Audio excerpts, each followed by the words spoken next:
Ladies and gentlemen, the picture you're about to see is as important a film document as was ever made by the Army Air Forces. In graphic detail, it reveals the operation use of gliders in the invasion of Normandy, gliders which you helped to manufacture. You will not soon forget this picture. You may even be able to recognize gliders which you built with your own hands. I think you will swell with pride when you see how well they perform, for without them, the invasion of German-held territory could not have been the success it was. Yes, you'll be filled with justifiable pride, and speaking for the Air Technical Service Command and the entire Army Air Force, I want you to know that we share this pride with you. But the job is not yet done. We still need gliders of every description, gliders such as only you can make. In the past, you worked very hard, but now you must work even harder, for out of your toil will come the aircraft we need to speed victory. Thank you.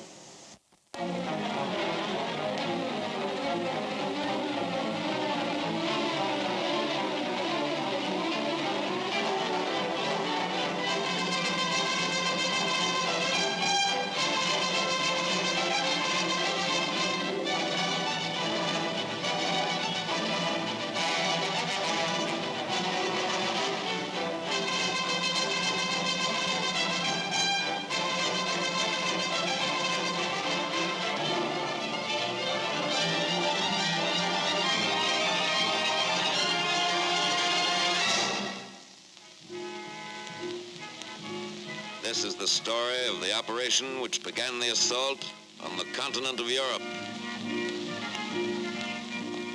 The 9th Troop Carrier Command will transport and resupply parachute and glider elements of the 82nd and 101st Airborne Division and will be prepared to transport elements of the British 1st Airborne Division as directed.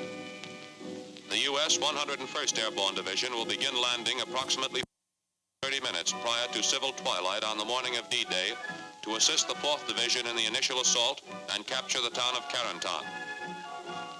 The U.S. 82nd Airborne Division will land to the immediate west of the 101st for the purpose of preventing the movement of enemy reserves to the east and north.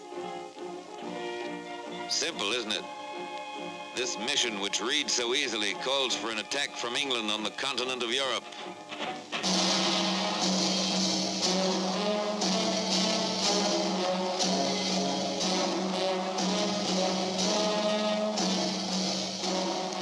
Festung Europa, walled in by the formidable defense in depth of the Atlantic Wall.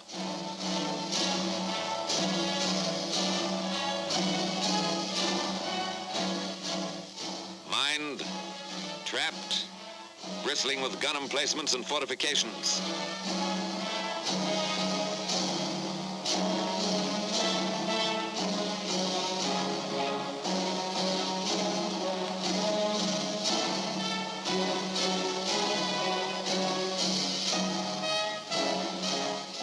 Impregnable barrier, said the Nazis.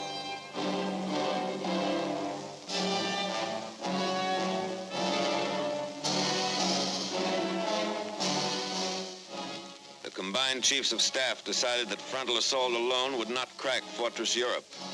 The Atlantic Wall must be vaulted and the cracking process begun from the rear. The initial effort by land, sea, and air would be made in this area, spearheaded by troop carrier and airborne forces.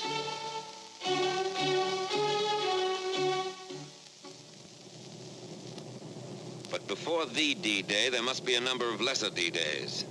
The first large-scale airborne operation was performed in conjunction with the assault on Sicily, 10 July 1943. Taking off from fields in Africa for dropping zones in Sicily, troop carrier units transported by glider and aircraft, units of the 1st British and the U.S. 82nd Airborne Divisions.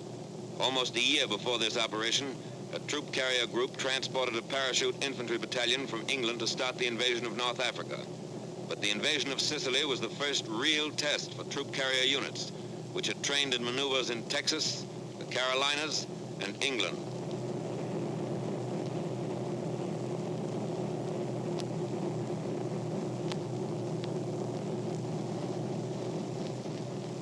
The The Sicilian operation indicated there was much to be learned about the planning of an airborne operation. Troop carrier aircraft were shot down by friendly forces, and parachute drops were widely scattered. It was a tactical success, however, rich in experience for the units which would later participate in the assault on the continent. The lesson was driven home that more navigation aids were badly needed, that gliders must be landed at slow speeds, that some type of air brake was necessary to decrease the rate of descent of gliders going into small fields, that protection for the nose of the glider in rough landings should be provided, not only to protect the pilot, but to facilitate unloading. A technique had to be worked out for gliders landing on water.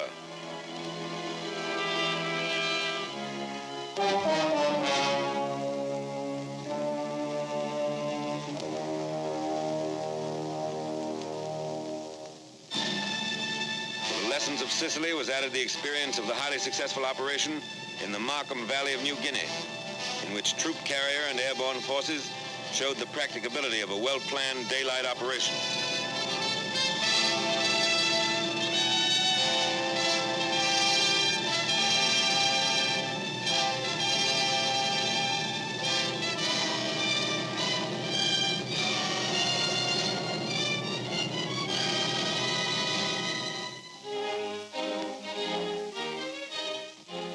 Back in the United States, many lessons learned from the operations in Sicily, Markham Valley, and Salerno were made a part of training and maneuvers.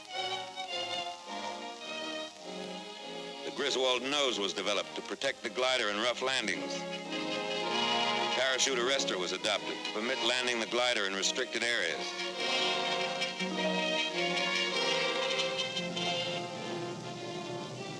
The intercom between tow plane and glider was introduced.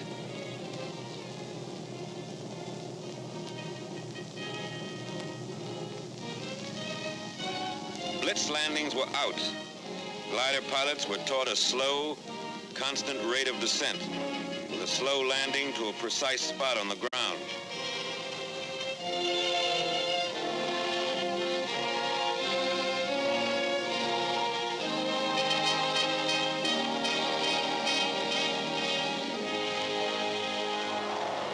Many types of combat aircraft were suitable for towing the CG-4A glider. B-25 was used. The P-38 performed its task well.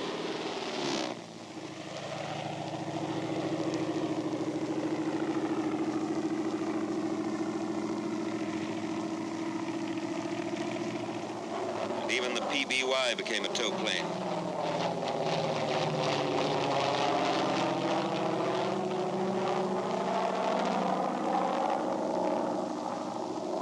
Note the takeoff of the PBY before the glider.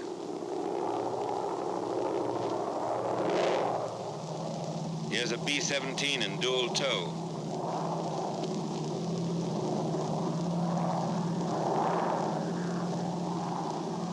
And a triple tow by a C-54.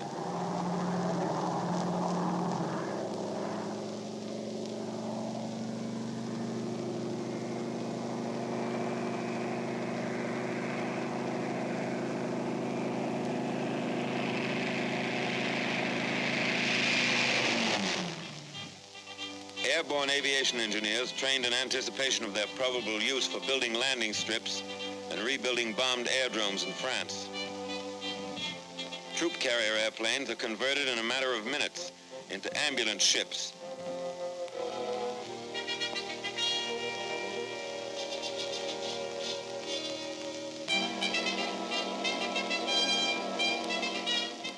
And from lessons learned overseas, grew the doctrine expressed in War Department Circular 113, employment of airborne and troop carrier forces.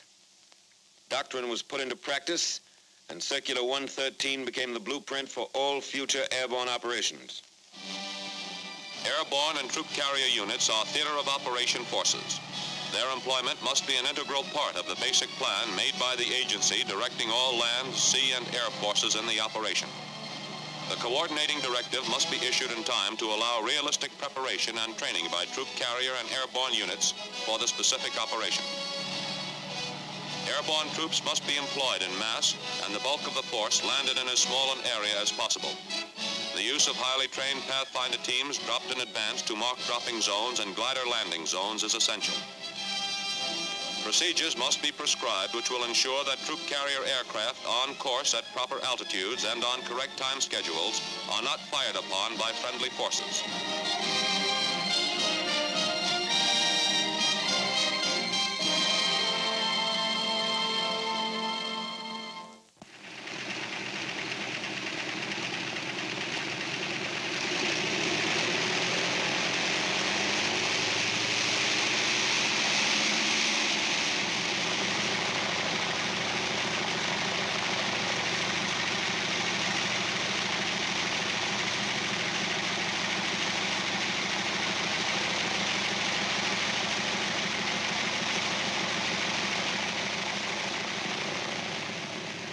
Power pilots and the staffs of operational training groups, which were committed to the United Kingdom, were trained in flying procedures of the United Kingdom before they left the States.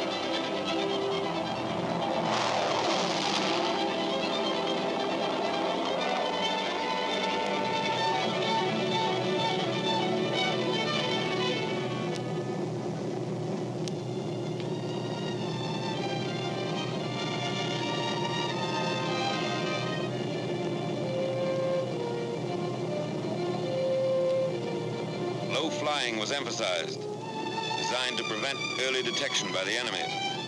Air crews had to fly through a corridor of flak, pinpointed by searchlights. Every aspect of operations in the United Kingdom, flying control, air-sea rescue, supply, British navigation, weather, all phases of theater training were covered before the units departed overseas.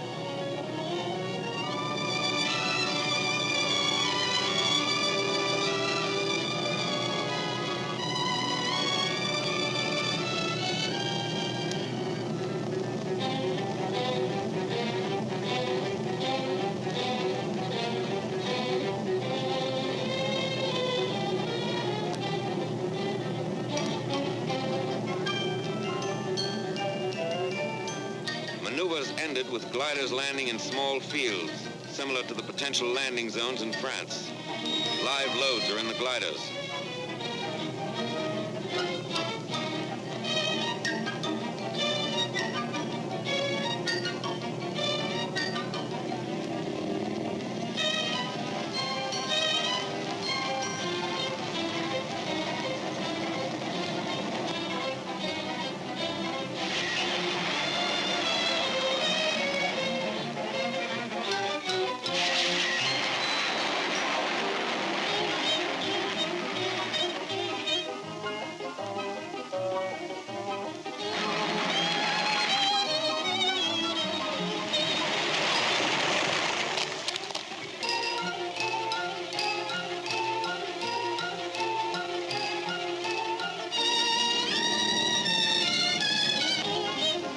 Airborne troops continue in their specialized tactics. Glider pilots are trained to stay in action with them until evacuated.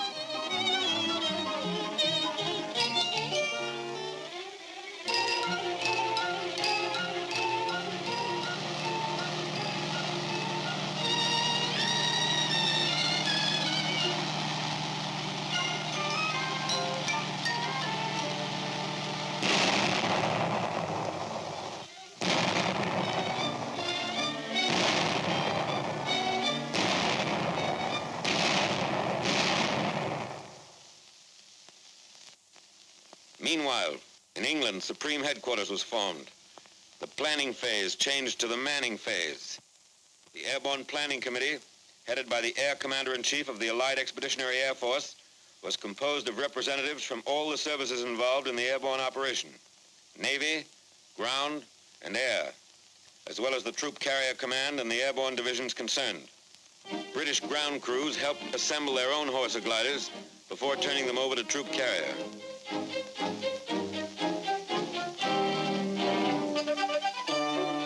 This British Horsa now belongs to the 9th Troop Carrier Command.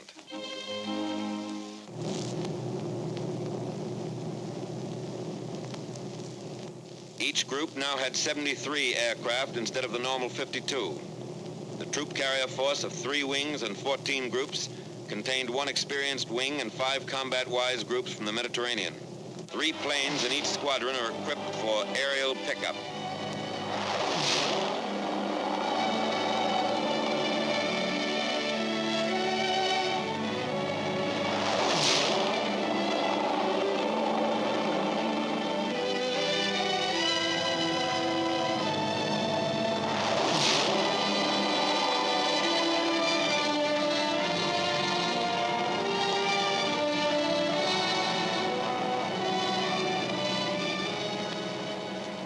Coordination between ground and air is necessary for accuracy in delivery of resupply containers.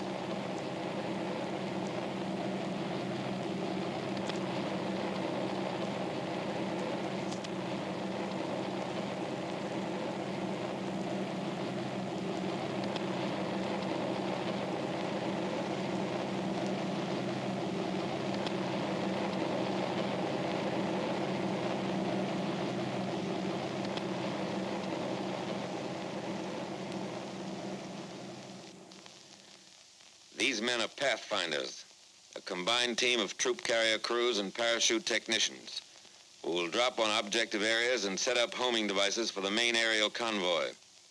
Teams consist of 9 to 14 technical men and 5 security personnel.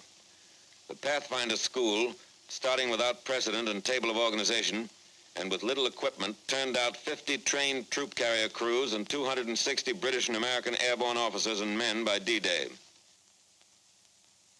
Pathfinder airplanes were equipped with every navigational aid used by troop carrier, and the flight crews and airborne teams received 30 to 60 hours training in their use, both in the air and on the ground. Each Pathfinder team is equipped with 8 specially designed holophane lights from which DZ light tees are made. By D-Day, crews who had lived, trained, and were briefed together could navigate under instrument conditions to within 600 to 800 yards of a pinpointed position in unfamiliar territory.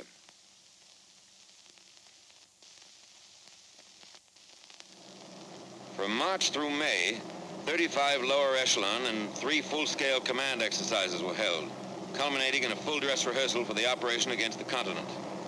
The times, loads, distances, and navigational aids were exactly as would be used in the assault. Landing zones were selected for their similarity to those in Normandy, which intelligence showed were 900 to 1,500 feet long and averaged 500 feet wide. Mosaics showed that the objective areas would hold 1,300 gliders. The Normandy fields were bounded by trees 15 to 75 feet high, along with numerous dense hedges.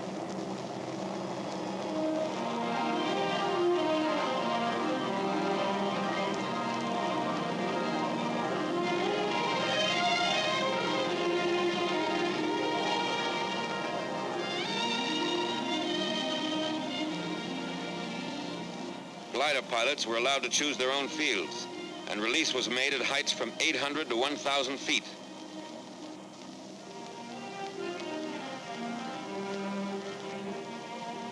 Both ideas were impractical. The high release made the gliders more vulnerable to ground fire and sacrificed accuracy. And when each pilot chose his landing field, there were too many conflicting patterns. Following this maneuver, it was decided that leaders were to choose the landing field for the 3 other gliders in his element, and the release would be made at 400 to 600 feet.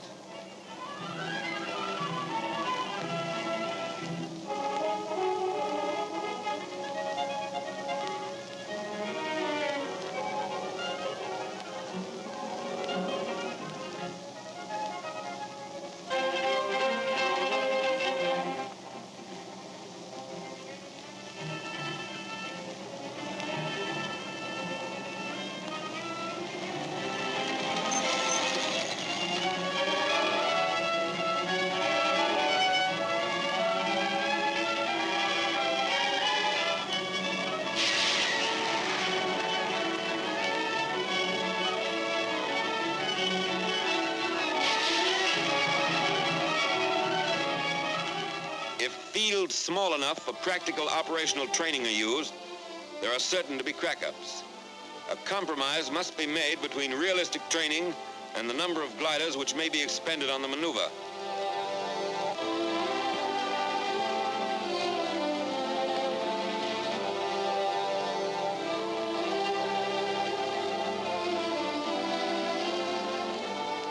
One reason the percentage of Horsa crack-ups was to be so much higher in the actual operation was that a sufficient number were not available for extensive practice in full-load landings into small fields. Because of their rugged fuselage construction, most of the CG-4A gliders which sustain damage upon landing deliver their loads of personnel and equipment in fighting condition.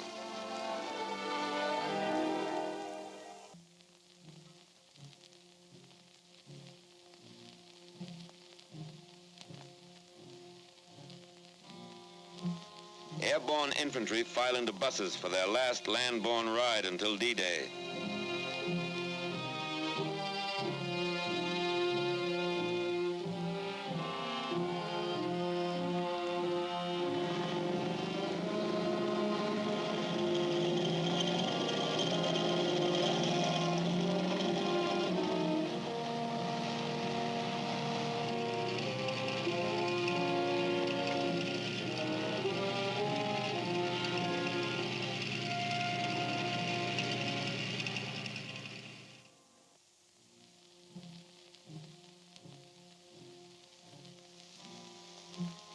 These hangars are their barracks until they climb aboard the airplanes and gliders.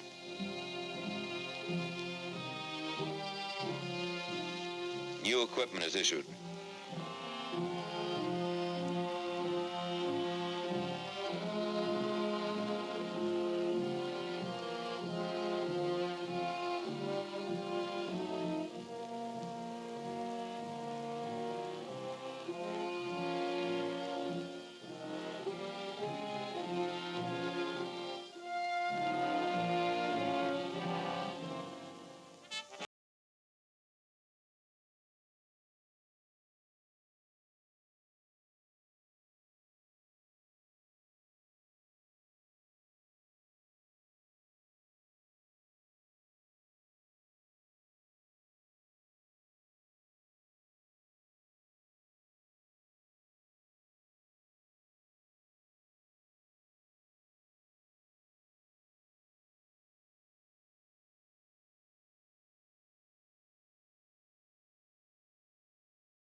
Their new war paint.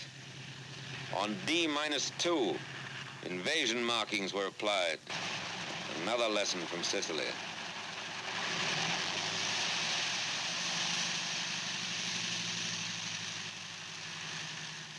Invasion money revealed the objective. By now, the High Command insisted that individuals should know their destination.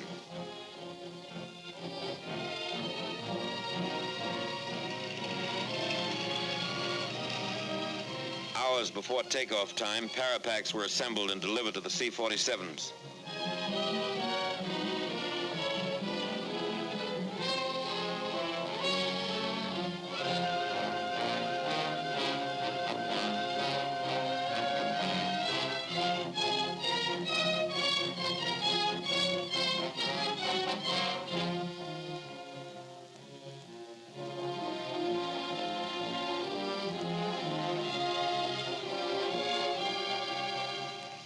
LSTs received their quotas of troops who will cross the beaches and move forward if troop carrier and airborne have done their job.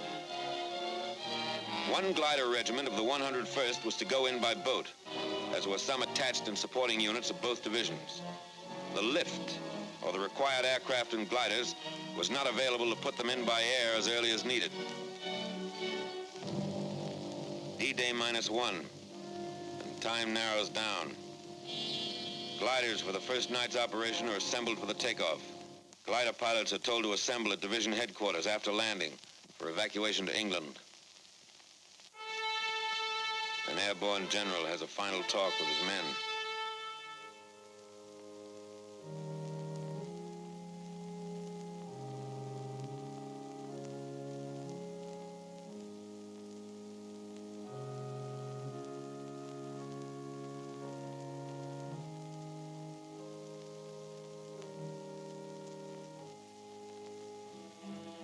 troop carrier and airborne have their final inspection.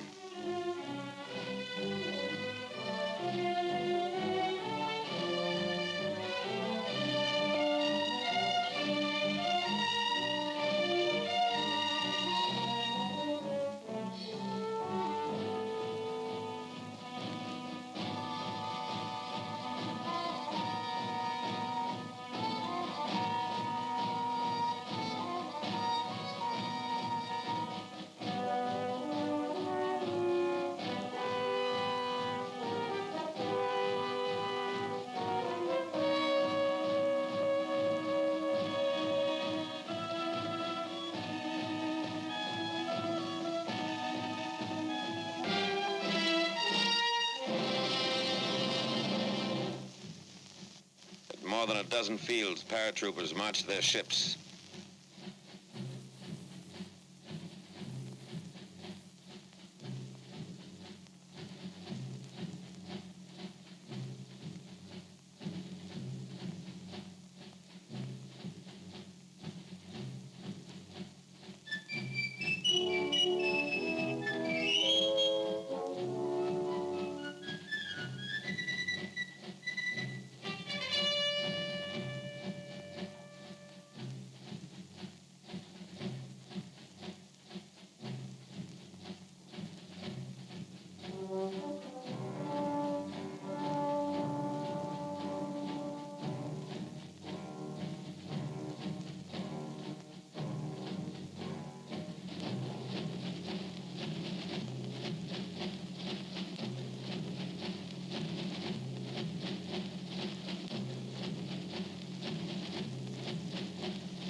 Each pilot has been furnished a list of his passengers.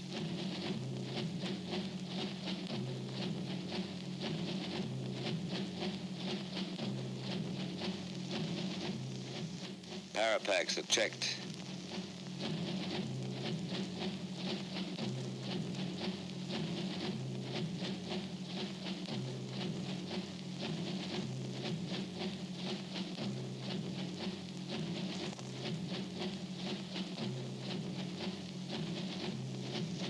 This outfit has enough Apache blood in its collective veins to justify their haircut.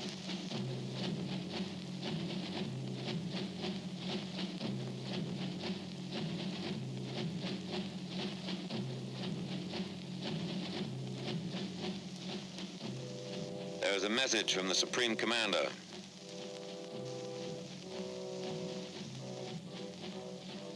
You are about to embark on a great crusade. The eyes of the world are upon you, and the hopes and prayers of all liberty-loving people go with you.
Pilot and crew chief make a final check of the parapacks. And here's another final check, this time by the jump master just before the men go aboard.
This trooper will drop his British leg pack loaded with demolition supplies just before he lands.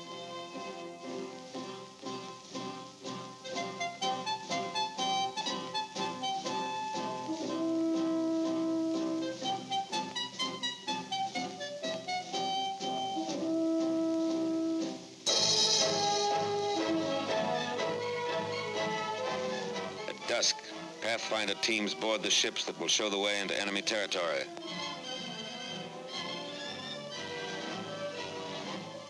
"925 troop-laden aircraft will home tonight on navigation aids set up by these Pathfinders. This is 1 minute out of 1 hour in one day in the world's history that has rarely been equaled.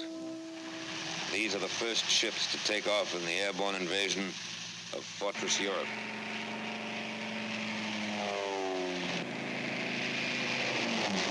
First Pathfinder ship is airborne at 21:54.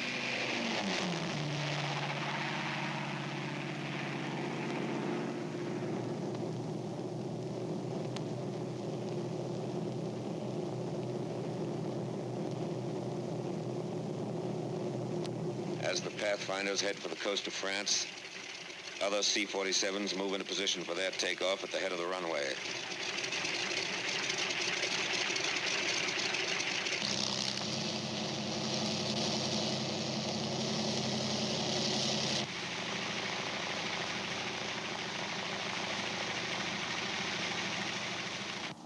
Minutes after the Pathfinders take off, the first serials of C-47s follow on the invasion path.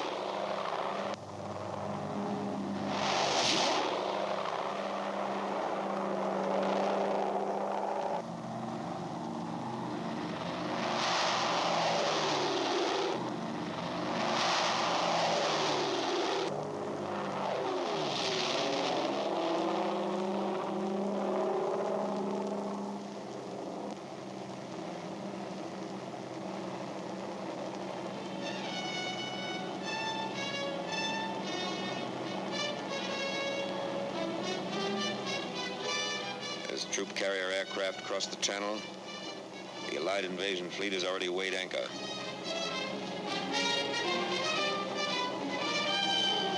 Sealing had been forecast as 3,000 en route, clearing at DZ, but actually is variable, 500 to 1,000.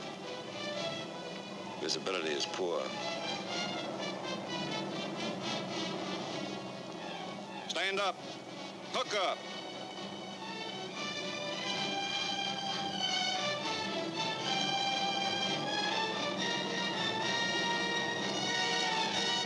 Ready with the red. Show the red. Stand to door. Ready with the green. Show the green. Go.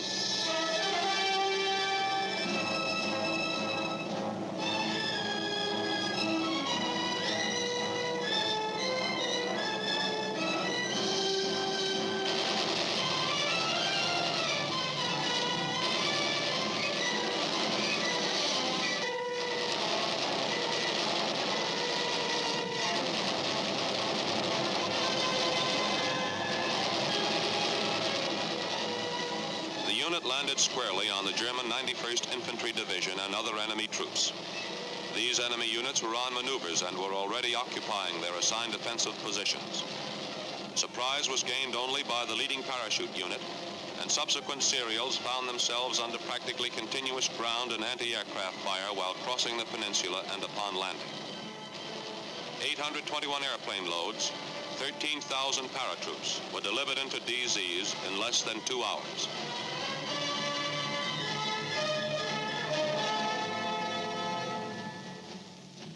Troop carrier had not planned or trained for a night glider landing, but more Panzers moving into the peninsula made 100 glider loads of anti-tank guns and troops essential for the initial phases. It was estimated that only 50% of personnel and equipment would be available for use after the landing. This calculated risk was accepted. The serials were made up of the reliable CG-4As, which were easier to put into strange fields in darkness. 0200. Time for the gliders to go.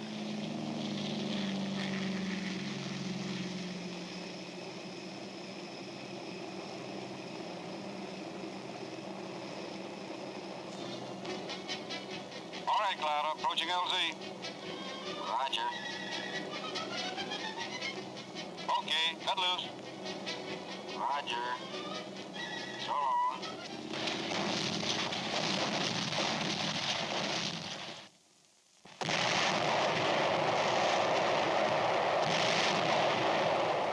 The coastal defenses are softened up for the beach landings.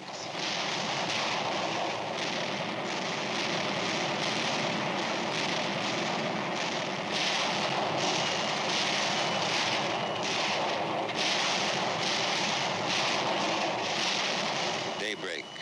The naval bombardment continues.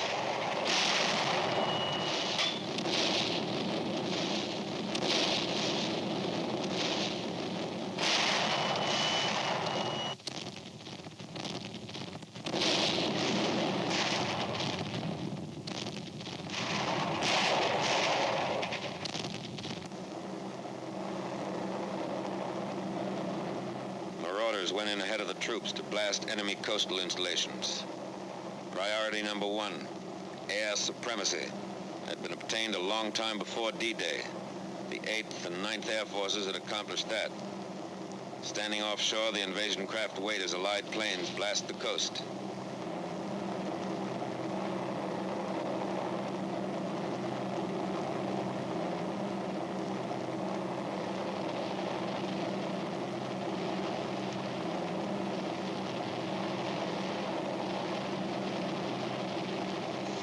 Allied surface ships come in.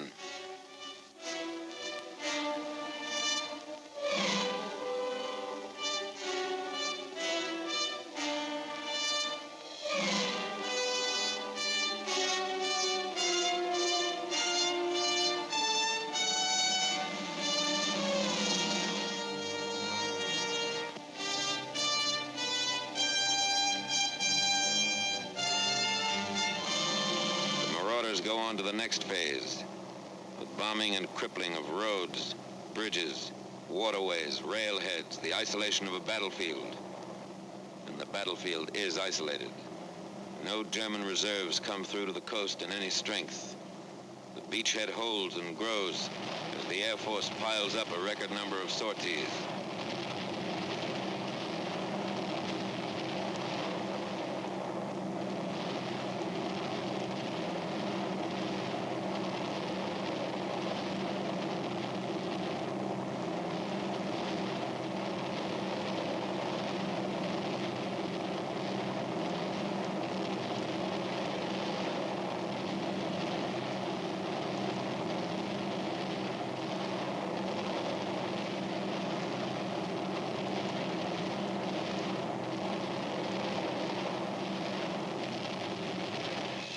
Fighters blast every target that moves on enemy ground.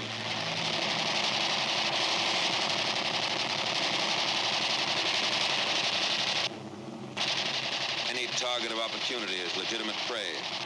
Record sorties are flown by the fighters on D-Day.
Back in England, the next glider serials are being marshaled for the takeoff.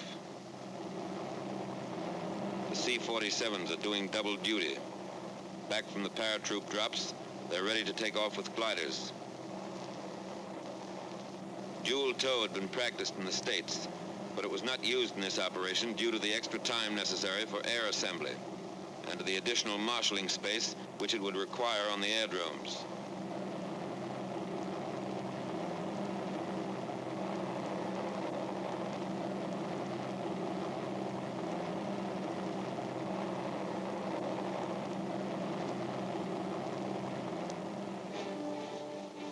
Hard-pressed paratroopers who went into action in darkness earlier today are depending on reinforcements and heavier equipment, which will be delivered by these glider serials. 3 groups of fighter cover are in takeoff position at aerodromes to the south.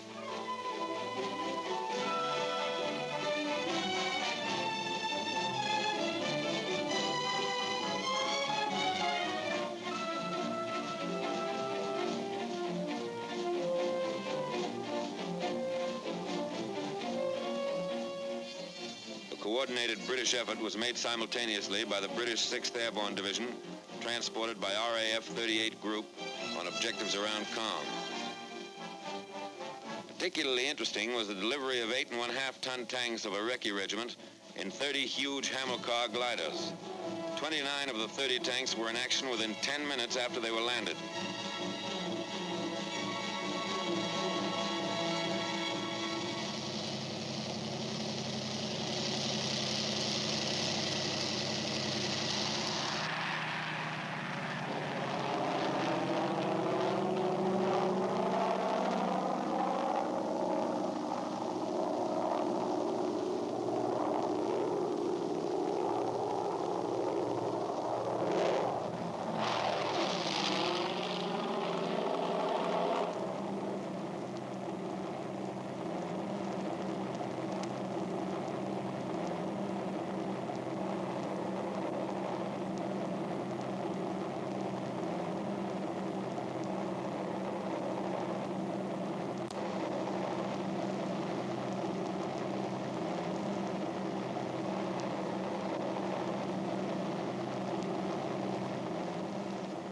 Air superiority makes possible this daylight operation.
ACAC ended a mission for this friendly airplane.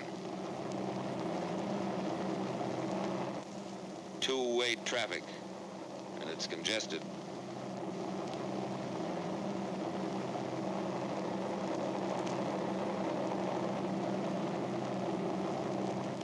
These are areas flooded by the Germans.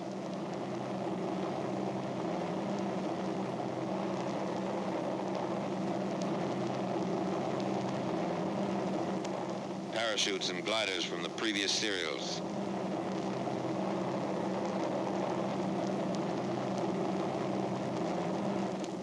The gliders cut loose from their tow planes.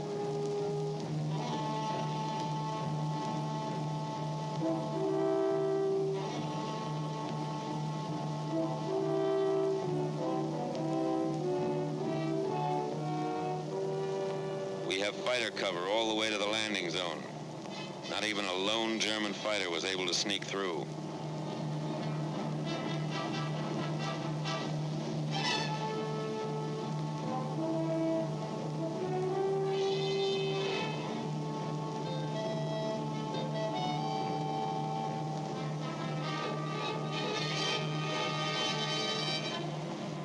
One of the gliders makes a landing in the flooded area.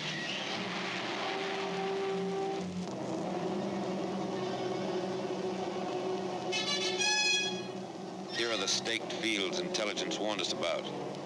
The traps consisted of poles 12 to 15 feet long.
The 82nd and 101st Airborne Divisions were in action 33 and 24 days, respectively.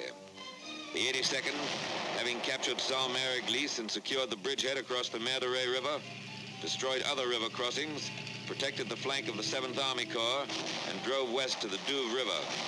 The 101st seized the areas assigned it, destroyed bridges, and drove on to Carentan to establish a defense area there.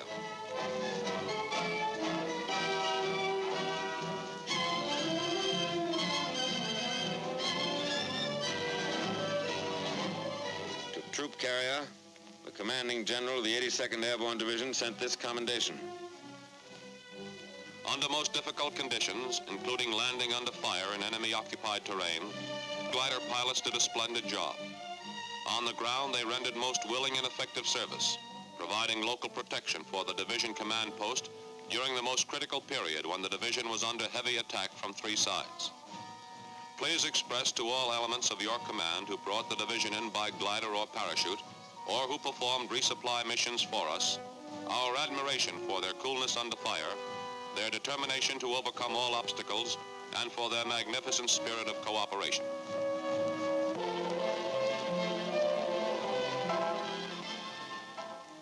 This is part of the price paid for 6 and 7 June 1944.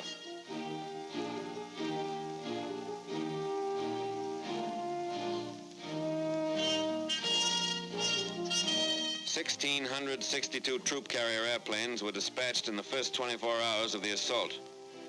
43 were lost and 311 damaged by small arms fire. A lot happened here that cameras could never get. But a corporal with the Pathfinders remembers. We were covering the landing of the first bunch of gliders. We were pinned down by German fire across the field. As the men came running out, they stepped right into it and started to drop all around us. The German cannon blew one glider right apart. A veteran glider pilot. A night glider operation means more landing casualties and extreme difficulty in unloading. It is certainly not desirable if a dawn or dusk landing is at all practicable. A power pilot. I flew in a parachute serial the first night and the navigation aids really worked. But I couldn't see the light T, which was supposed to be on my drop zone. A War Department observer who entered combat with one of the airborne divisions. Troops were dropped generally in the vicinity of the DZs, but were badly scattered. It appears that prearranged supply systems are not flexible enough for airborne combat. Supplies should be dropped as called for by local commanders rather than dropped en masse. Large-scale parachute resupply drops are wasteful and should be restricted to emergencies. More attention should be paid to switching over to ground supply as soon as possible. A troop carrier liaison officer. Our Pathfinder teams, in 2 cases I know of, suffered heavy casualties. The light Ts, which we expected so much help from, were only 10% operational due to enemy fire. 50% of the resupply drop landed in enemy hands. Communications didn't exist to advise later serials of changes in the enemy situation. Troop carrier operations and communications personnel should move with the first parachute or glider units. 89% of the horses and 50% of the wackos crashed in landing. But 75% of personnel and equipment were ready for combat.